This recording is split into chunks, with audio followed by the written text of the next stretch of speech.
За дамите, които са активни шофьори, направихме това прекрасно палто без хастар.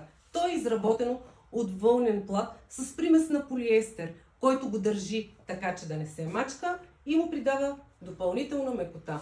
Ръкавите на палтото са от екокожа, която е еластична, а това подпомага движенията и създава удобство.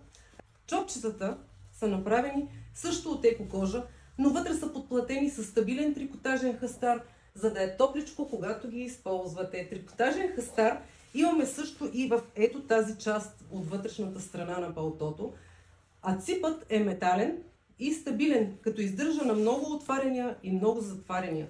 Ето тук сме поставили този трикотажен хастар, който уплътнява подмишечната част и държи кройката ето така да изглежда в талена.